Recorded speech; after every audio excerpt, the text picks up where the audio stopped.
क्या हुआ जो दिन निकल गया, अभी तो पूरी रात बाकी है और यही नहीं हिम्मत हार सकता मैं, अभी तो कामयाबी से मुलाकात बाकी है। नमस्कार दोस्तों, स्वागत आप सभी का आपके अपने चैनल बेसिक नॉलेज में। तो कैसे हो आप लोग? आशा करता सब मस्त है और पढ़ाई बहुत ही जबरदस्त कर रहे हैं। जी हाँ, आप लोगों के लिए विज्ञान का ये ऑफिशियल पेपर दिख रहा है, ये विज्ञान का है और मैथ का है, लेकिन इसमें हम मैथ का बताने वाले हैं जो एग्जाम में आप लोगों के लिए आने की प्रबल संभावना है। बता दूं, ये पीआईक्यू है जो कि बहुत महत्वपूर्ण होता है झारखंड बोर्ड के बच्चों के लिए और आप लोगों का क्लास 9 में फोड़ेंगे। और बता दूं, जितने भी वीडियोस मैंने अपलोड किया है मिस नहीं कीजिएगा, आप लोगों के लिए अलग से मैंने प्लेलिस्ट भी बनवा दिया, उसको जरूर देख लीजिएगा। और सबसे बड़ी खुशखबरी, आप लोगों का आज शाम है ना 6 बजे, सॉरी 6 बजे बोल रहा हूं, 4 बजे से लेकर के लगातार 6-7 घंटे क्लास होने वाला, लगातार 6 घंटे अविराम। ये अखंड क्लास सिर्फ और सिर्फ क्लास 9 के बच्चों के लिए होने वाला, उसको मिस मत करना, एग्जाम से पहले जरूर देख लेना।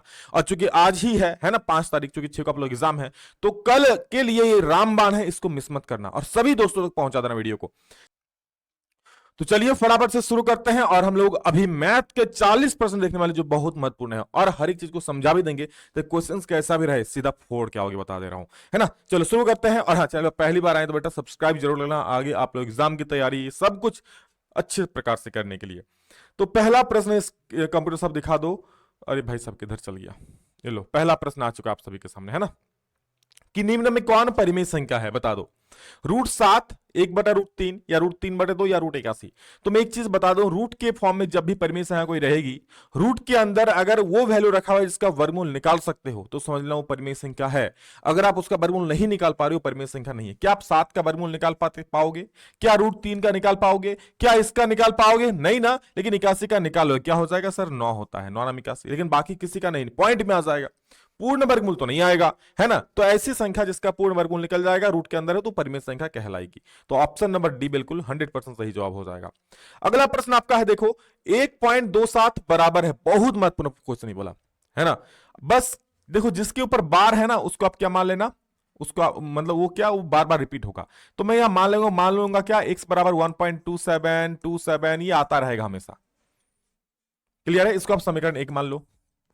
अब क्या, अब चूंकि जितना संख्या रिपीट होगा उससे आप गुना कर देना। कितना संख्या रिपीट होगा? 2 संख्या, तो हम एक के बाद डबल जीरो यानी 100 से गुना कर देंगे। 100 गुना 1 से इधर भी, और 100 गुना जो है इधर 1.2727 ये आता रहेगा।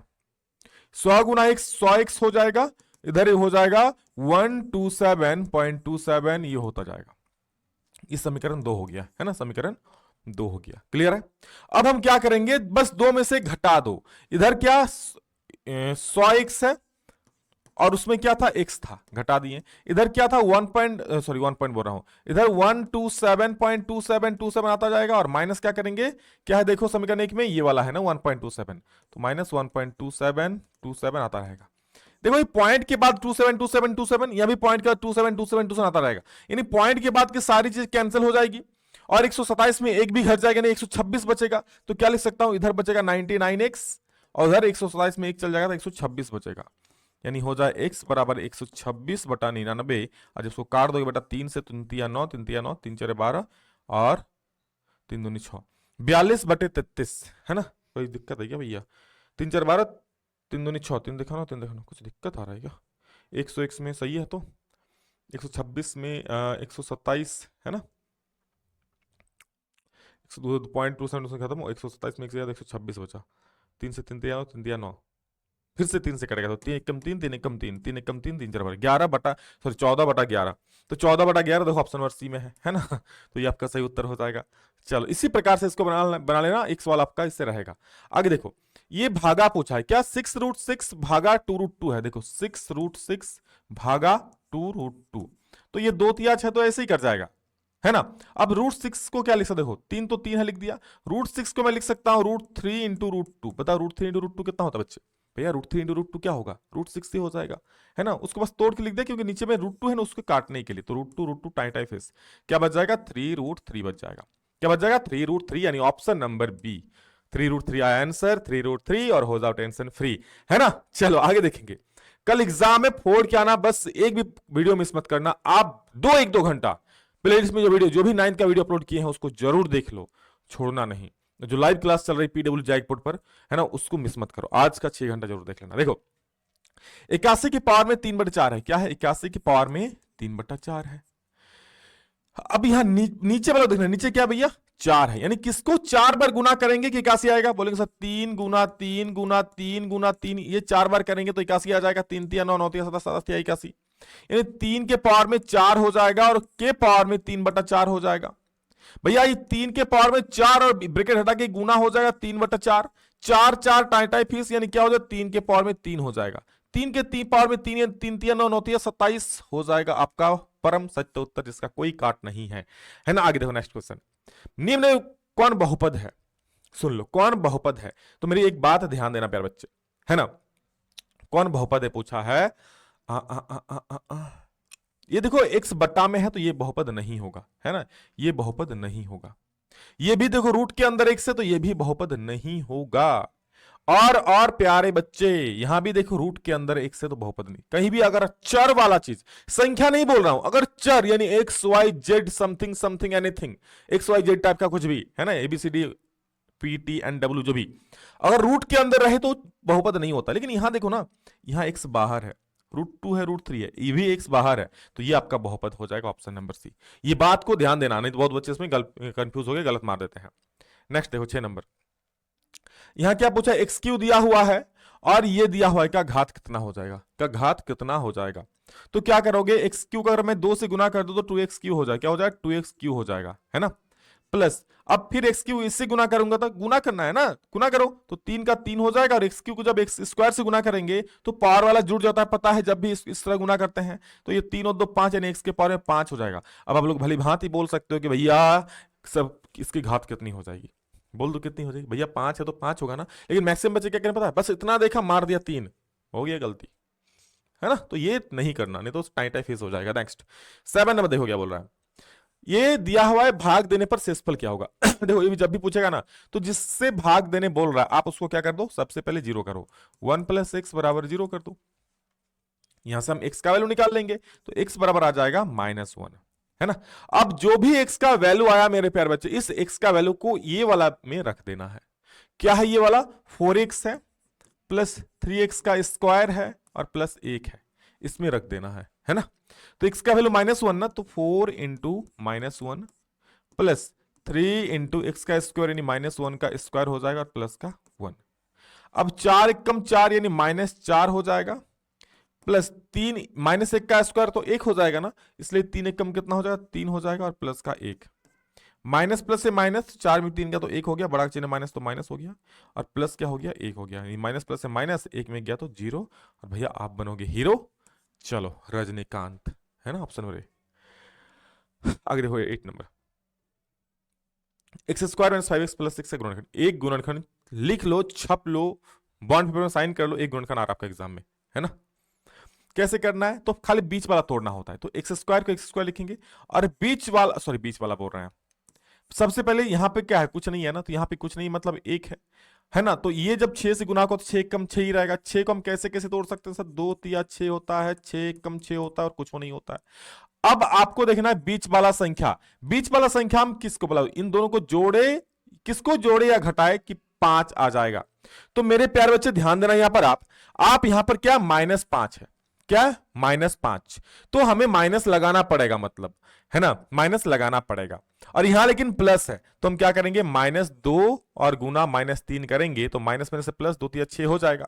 और -2x और -3x करने पर कितना हो जाएगा भैया? -5x हो जाएगा। नहीं होगा, यानी -2 और -3 हमारा काम का है, तो लिख देंगे -2x -3x और प्लस का जो 6, बस बीच वाला तोड़ दिए, हो गया। यहां दोनों में x है तो x कॉमन ले लो, क्या बचेगा? x - 2 बच जाएगा। दोनों में क्या है? देखो 3 और 6 किसका पड़ा माता है सर? तो 3 का पड़ा माता है। चिन्ह आगे में क्या है? माइनस, कॉमन ले लो, 3 कॉमन ले लिया तो बचा x, और माइनस कॉमन ले लिया तो प्लस क्या हो जाता? माइनस। कितना बार में? 2 बार में। तो यहां से आ जाए x - 2 और यहां जाए x - 3, x - 2 और x - 3 ऑप्शन है। बस आई बात समझ में? तो ये चीज है आप लोगों का, है ना। अच्छा लग रहा है, समझ में आ रहा है तो बेटा वीडियो को सब्सक्राइब कर देना, वीडियो को बोल रहे हैं चैनल को सब्सक्राइब कर देना, और वीडियो को लाइक करके एक प्यारा सा कमेंट जो भी हो पाए बन पाए, है ना, बन कर देना मेरे लिए। चलो, वह बिंदु जहां दोनों निर्देशांक अक्ष मिलते हैं कहलाता है। वह बिंदु जहां दोनों निर्देशांक अक्ष मिलते हैं कहलाता है। क्या कहलाता है बताओ? देखो ये x अक्ष है, ये y अक्ष, जहां पर दोनों मिल रहा है, ये क्या बोलते हैं इसको? इसको भुज बोलते हैं। तो ऑप्शन नंबर ए हो गया। हाँ, ये भी पूछ सकता है जहां पर दोनों अक्ष मिलते हैं उसका निर्देशांक क्या होता है? तो अच्छा, एक मिनट, उल्टा बोल दें क्या भैया? ये एक्स अक्ष, क्या बोल दिया विकास, तो ये एक्स अक्ष है, ये वाई अक्ष है, जहां पर दोनों बिंदु मिलता है उसको बोलते हैं मूल बिंदु। अरे भाई साहब, उसको क्या बोलते हैं? मूल बिंदु, है ना, उसको मूल बिंदु बोलते हैं। तो मूल बिंदु ये है। अगर इसका निर्देशांक पूछो बेटा तो क्या होगा? 0,0, है ना। अभी बोलता विकास ने गलत पढ़ा दिया, थोड़ा कंफ्यूजन नहीं, मतलब पता नहीं कौन से ध्यान में था। आगे देखो, बिंदु दिया है 3,1 की कोटि, तो याद रखना कोटि मतलब होता है एक्स का निर्देशांक, सॉरी वाई का निर्देशांक, और भुज मतलब होता है एक्स का निर्देशांक। तो ये आपका भुज हो जाएगा और ये आपका चोटी हो जाएगा। चोटी मतलब भैया कोटि, है ना। ऑप्शन नंबर एक, सॉरी ऑप्शन एक बोल रहे हैं, एक होगा जो कि ऑप्शन नंबर बी है ना। 11 में देखो क्या है, निम्न में कौन रैखिक समीकरण है? रैखिक समीकरण पूछा इनमें से कौन है? तो सिंपल जो है रैखिक, देखो ये तो बटा में है भैया, ये रैखिक होगा नहीं, क्योंकि ये इधर जाके एक से गुना होके आगे जाकर एक्स स्क्वायर हो जाएगा, ये रैखिक नहीं होगा, है ना। ये रैखिक नहीं होगा। ये भी स्क्वायर है, मतलब ये भी द्विघात है, रैखिक नहीं होगा। यहां पर इसको सॉल्व करते हैं, देखो तो इसको x माइनस वन का होल स्क्वायर, ए माइनस बी का होल स्क्वायर तोड़ो, ए स्क्वायर माइनस 2ab यानी 2 गुने एक्स गुना 1 तो 2x हो जाएगा, और प्लस का बी स्क्वायर यानी 1 का स्क्वायर, और equal to x square minus 2। इसको सॉल्व करेंगे तो भाई एक्स स्क्वायर टाई टाई फिर खत्म हो गया, क्या बचा? -2x बचा, इधर 1 बचा और इधर -2 बचा। जो भी करो भैया, मतलब पावर में 2 तो नहीं है ना, यानी ये कह देंगे ये रैखिक है। बाकी सॉल्व कर लेना, आगे सॉल्व करने पर क्या ही आएगा? -2x और माइनस इधर आएगा 2, तो प्लस 1 इधर से है, उधर से +2 हो जाएगा, यानी -2, सॉरी क्या कर रहा है भैया, मतलब ये रैखिक समीकरण होगा, समझ रहे हो ना। देखो -2x हो गया, 1 का स्क्वायर 1 हो गया, बराबर में -2। अब -2 को इधर ले आओ तो -2x प्लस 1 और माइनस उधर के +2 हो गया बराबर 0, यानी -2x प्लस 3 बराबर 0। ये क्या हो गया? रैखिक समीकरण हो गया। क्लियर है? क्योंकि ये क्या है आपका, घात में 2 नहीं है। बाकी इसको भी सॉल्व करोगे तो घात में 2 ही आ जाएगा। इसमें क्या पूछा है? समीकरण x जो दिया हुआ है, इसमें आपका x बराबर 3y है, तुलना इससे करो और एबीसी का मान लिखो। किससे तुलना करने बोला है? ax plus B Y plus C, जो आपका दो चर वाले रैखिक समीकरण उससे। तो देखो इसको मैं कैसे लिखूंगा, x इसको इधर ले आओ तो -3y, और प्लस सी में कुछ है, कुछ नहीं है तो 0, बराबर में 0। तो a का मान कितना? कुछ नहीं तो 1, b का मान कितना? तो भैया -2, c का मान कितना? तो 0। तो 1 -2 0 हो जाए, 1 -2 और 0, एक सॉरी -2 कहां से लाया भैया? ये 3 है ना, तो 3y हो जाएगा, है ना। तो इसलिए 1 -3 और 0, 1 -3 और 0।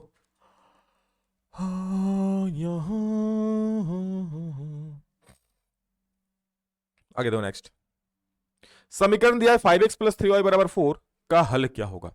तो इस प्रकार के प्रश्न आप खाली ऑप्शन मार के बैठा के बना सकते हो।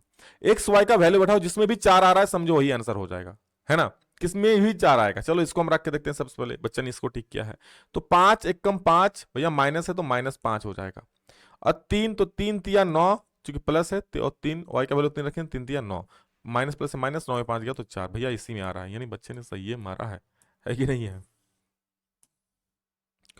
y इक्वल टू 3 का आलेख समांतर होता है, y इक्वल टू 3 का आलेख समांतर होता है किसके? तो देखो ये x अक्ष है, ये y अक्ष है। y इक्वल टू 3 बोल रहा है ना, ये नहीं y में कहीं पे 3 में कट रहा है ये वाला, ये y इक्वल टू 3, ये कितना है? y का मान है ना, ये किसका मान है? y का मान है। तो ये किसके समांतर है? x अक्ष के समांतर हो जाएगा, तो x अक्ष के समांतर हो जाएगा। आगे देखो, एक बिंदु की परिभाषा, सॉरी एक बिंदु की विमाओं की संख्या। तो एक बिंदु में कोई विमा होती है, ये मान लो बिंदु है, इस बिंदु का ना लंबाई होता है ना चौड़ाई होता है ना कुछ ही छोटा है, होता है कुछ भी नहीं होता है इसका। तो क्या होता है बेटा? ये आपका हो जाएगा 0। एक बिंदु में विमाओं की संख्या क्या होती है? 0। 65 डिग्री का संपूरक कोण, आपको पता है जब दो कोणों का योग 180 होता है ना, उसे हम लोग बोलते हैं संपूरक कोण। तो एक कोण 65 दिया, दूसरा क्या? दूसरा 180 से घटा दो, कितना आ जाएगा भैया? 65 घटा दो 5 और 7 में 6 या तो 115 डिग्री आंसर हो जाएगा, ऑप्शन नंबर बी। 17 नंबर देखो क्या बोल रहा है, आकृति में पी क्यू समांतर ए बी है तो एक्स का मान पूछा है ना। पी क्यू ए बी के समांतर है तो एक्स का मान पूछ रहा है बच्चा, तो क्या हो जाए एक्स का मान? बोलो, देखो ध्यान से। सबसे पहले देखो ये पी क्यू और ये ए बी समांतर बोला, तो पता है इसका एकांतर कोण बराबर होता है। एकांतर कोण बराबर होता है, अर्थात अर्थात अर्थात अर्थात अर्थात अर्थात ये भी एक एकांत है, तो ये कोण बराबर ये कोण हो जाएगा, यानी ये 48 तो बेटा ये भी 48 हो जाएगा।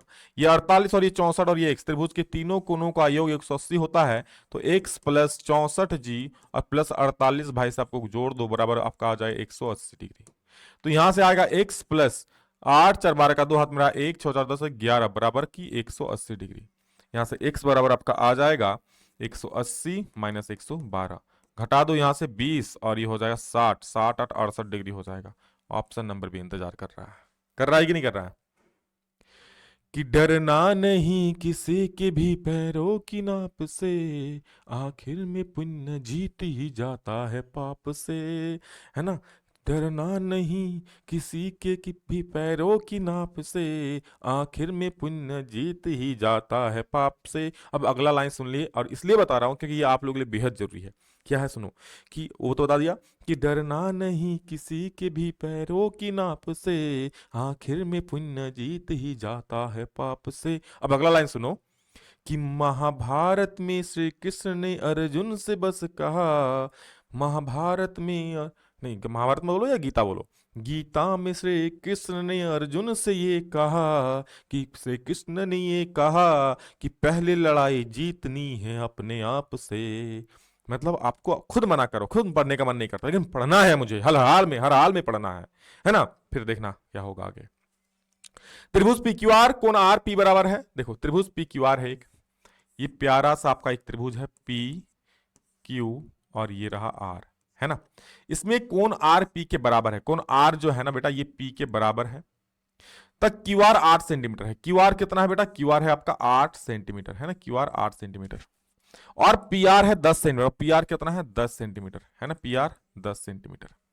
तब पी क्यू कितना हो जाएगा? पी क्यू बोले तो ये, ध्यान देना, बराबर कोण की सम्मुख भुजा बराबर होती है। इस कोण की सम्मुख भुजा टाई टाई और इस कोण की सम्मुख भुजा टाई टाई, यानी ये भुजा और ये भुजा बराबर होगी। ये 8 बेटा तो ये भी 8 ही हो जाएगा, यानी 8 सेंटीमीटर। Option number C. आई बात समझ में? चलो वेरी गुड। 19 नंबर देखें, 19 में क्या है? त्रिभुज एबीसी में कोण बी बराबर, को फिर से एक त्रिभुज बनाओ। त्रिभुज एबीसी में कोण बी बराबर सी। कोण बी बराबर क्या है? कोण सी है। क्लियर है यहां तक? कोण बी 70 डिग्री है, तो आपको कोण ए का मान पूछा है। फिर से सुन लो, क्या बोल रहा है? कोण बी बराबर कोण सी, यानी ये और ये बराबर है कि नहीं है? ये 70 है तो भैया ये भी 70 हो जाएगा। आपको पता है तीनों कोणों का योग 180, यानी x प्लस 70 प्लस 70 बराबर आपका हो जाए 180 बबुआ। तो x बराबर क्या हो? x प्लस 70 70 140 बराबर हो जाए 180 बबुआ। तो x बराबर होगा 180 माइनस 140 बबुआ, और 140 180 में 140 जाएगा तो बड़ा आएगा आंसर 40। Option number A. आई बात समझ में? चलो नेक्स्ट क्वेश्चन 20 नंबर देखो। निम्न में कौन सा समूह त्रिभुज की 3 भुजाएं हो सकती है ना। ध्यान देना, ये आपका थ्योरम भी पूछ सकता है। कोई भी त्रिभुज तभी संभव है मेरे प्यारे बच्चे जब उसका तीनों भुजाओं सॉरी 2 भुजाओं का योग तीसरी भुजा से बड़ी हो जाती है। क्या कह रहा हूं, सुनाई मिला? फिर सुन लो। कोई त्रिभुज तभी संभव होगा जब उसका 2 भुजाओं का योग तीसरी भुजा से बड़ी होगी। बस कोई भी किसी में भी 2 भुजाओं तीसरी भुजा से बड़ा है उसको देख लो।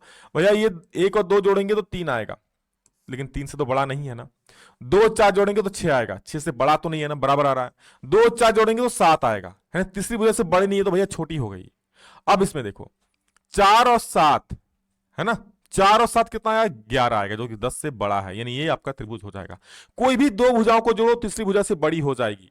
कोई भी 2 भुजाओं को जोड़ो, देखो 7 और 10 को जोड़ो भैया 17 4 से बड़ा है, 10 और 4 को जोड़ो 14 7 से बड़ा है। तो कोई भी 2 भुजाएं योग जब तीसरी भुजा से बड़ी हो जाती है ना, तो वो त्रिभुज बन जाता है। तो इसमें त्रिभुज पॉसिबल है, ऑप्शन नंबर डी में।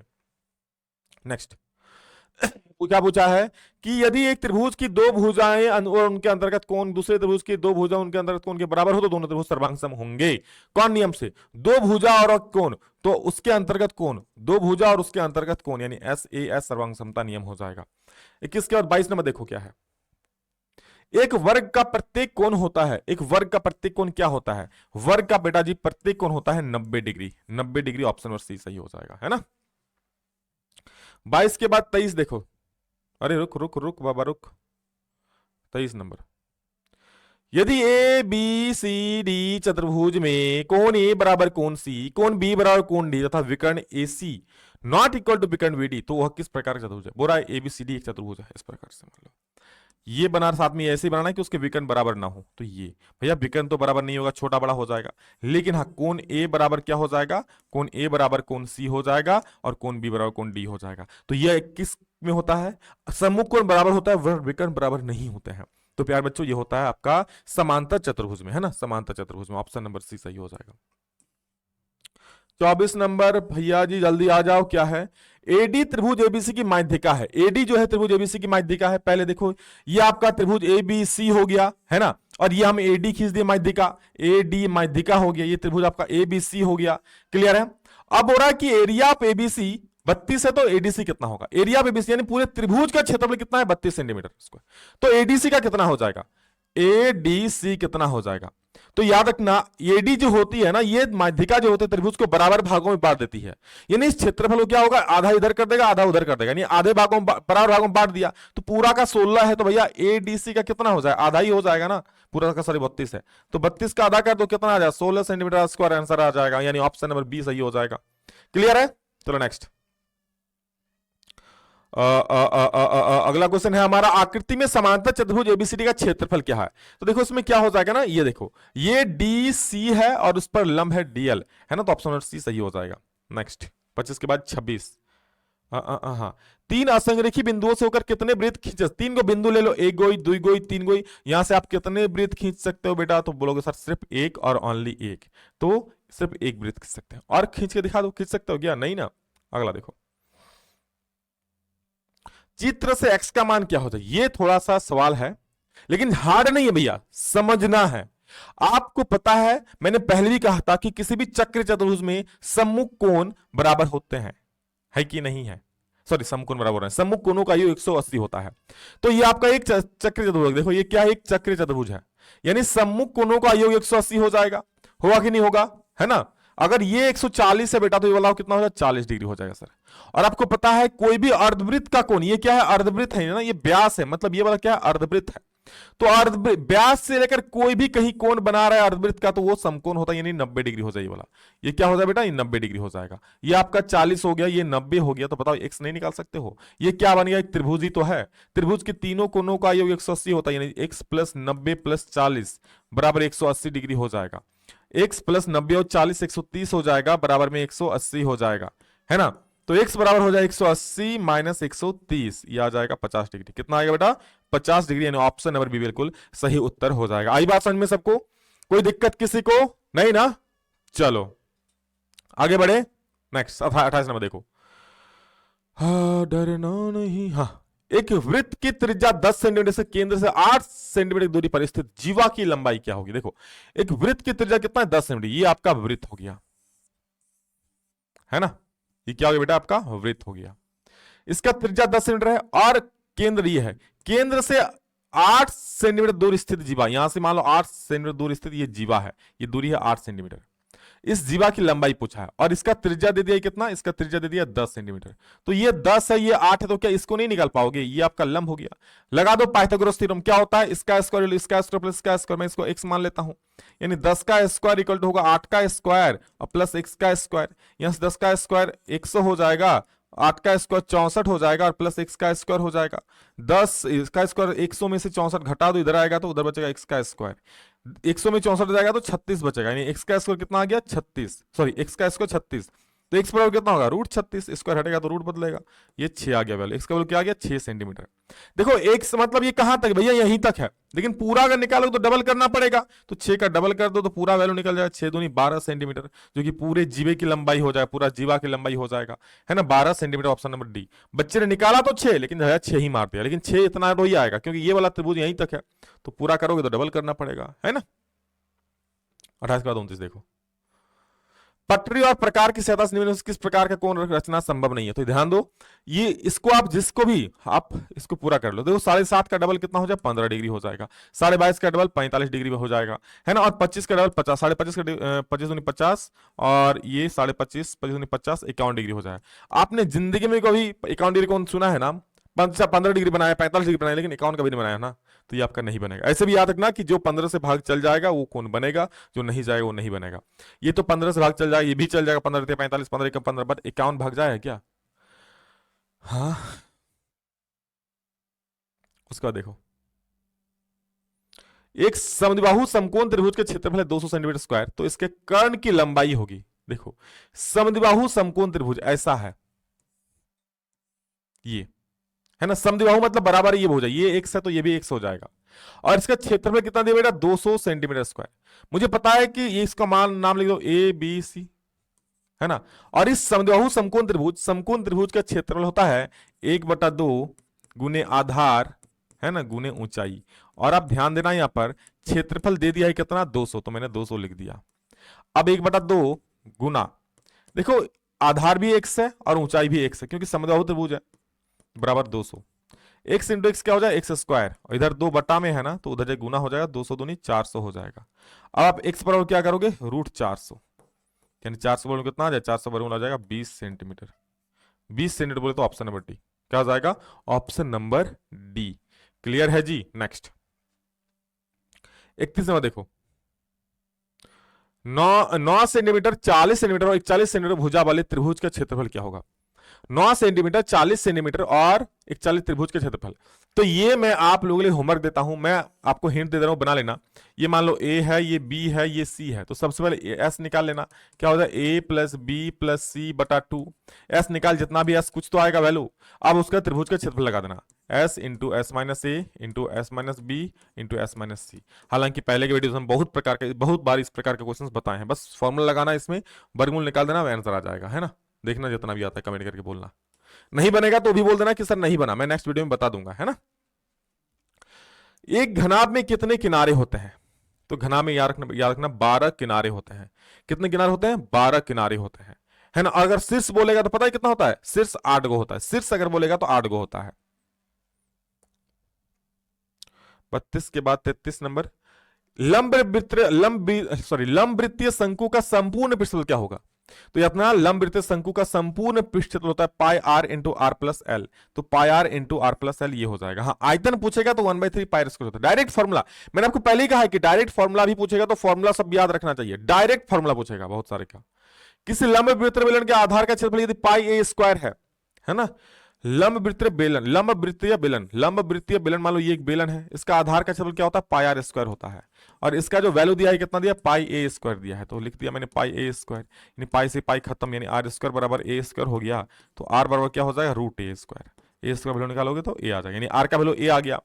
तो ऊंचाई कितना 20 सेंटीमीटर हो तो उसका वक्र पृष्ठफल कितना हो जाएगा, तो पता है इसका वक्र पृष्ठफल होता है बेलन का 2 पाई आर एच, तो 2 पाई का मान पाई रखेंगे, आर का वैल्यू कितना है जी, आर का वैल्यू ए है तो ए बैठा दिया, और एच का वैल्यू कितना है सर, ऊंचाई कितना देख लो, ऊंचाई बी है तो बी रख दिया। भैया ऊंचाई देखो एच तो बी ही है ना, तो बी रख दिया एच की जगह पे, तो 2 पाई ए बी, और ये क्षेत्रफल है तो centimetre square, 2 pi A B centimetre square कहीं है क्या, 2 pi A B centimetre square, option number B, है ना। 34 के बाद 35 नंबर, एक अर्धगोलीय गुब्बारे में हवा भरने पर उसकी त्रिज्या 6 से 12 हो जाती है, तो इस दोनों स्थितियों में गुब्बारे के पृष्ठीय क्षेत्रफल का अनुपात निकालना है। देखो पृष्ठीय क्षेत्रफल का अनुपात जब भी हम निकालेंगे ना, अच्छा क्या होता है गुब्बारे का पृष्ठफल 6a स्क्वायर है ना, तो या फिर 6a स्क्वायर, ये पहला वाला a1 कर देते हैं, बाद वाला और एक मिनट गुब्बारा है ना, तो गुब्बारा मतलब गोला हो जाता है, तो गोला का पृष्ठफल क्या होता है 4 पाई स्क्वायर, तो 4 पाई r1 का स्क्वायर कर देते हैं बटा 4 पाई r2 का स्क्वायर करते हैं, 4 पाई खत्म। पहले वाला त्रिज्या कितना है 6, तो 6 का स्क्वायर, बाद वाला त्रिज्या कितना है 12, तो 12 का स्क्वायर, 6 का स्क्वायर यानी 6 गुना 6 होगा, 12 का स्क्वायर यानी 12 गुने 12 हो जाएगा, 6 कम 6 6 दूनी 12, 6 कम 6 6 दूनी 12, यानी 1/2 दूनी 4 हो जाएगा, है ना, यानी 1:4 हो जाएगा। क्लियर है। अब 36 देखो, आंकड़ों में अधिकतम मान और निम्नतम मान के अंतर को कहते हैं हम लोग परिसर। याद रखना उच्च सीमा माइनस निम्न सीमा, कई बार हम बता चुके हैं, याद रखना वर्ग माप भी चौड़ा ही होता है, वर्ग माप कितनी चौड़ाई है, उच्च मान और निम्नतम मान के अंतर को क्या बोलते हैं परिसर बोलते हैं। वर्ग अंतराल 109 और 119 का वर्ग चिन्ह क्या है, तो आपको हम बताए हैं वर्ग चिन्ह के लिए आप क्या करना, बस दोनों को जोड़ो और 2 से भाग दे दो, क्या करो दोनों को जोड़ो, 109 प्लस 119 बटा 2 कर दो, 9 9 18 का 8 हाथ मेरा 1 1 1 2, तो 2 हो जाएगा 1 1 2 228 बटा 2 कर दो, 2 1 कम 2 2 1 कम 2 2 4 8, यानी 114 हो गया, सॉरी 144 बोल रहे हैं, 114 हो गया, यानी ऑप्शन नंबर सी। देखो ये सब आसान, ये सब हार्ड थोड़े है भैया, ये सब क्या ही हार्ड है।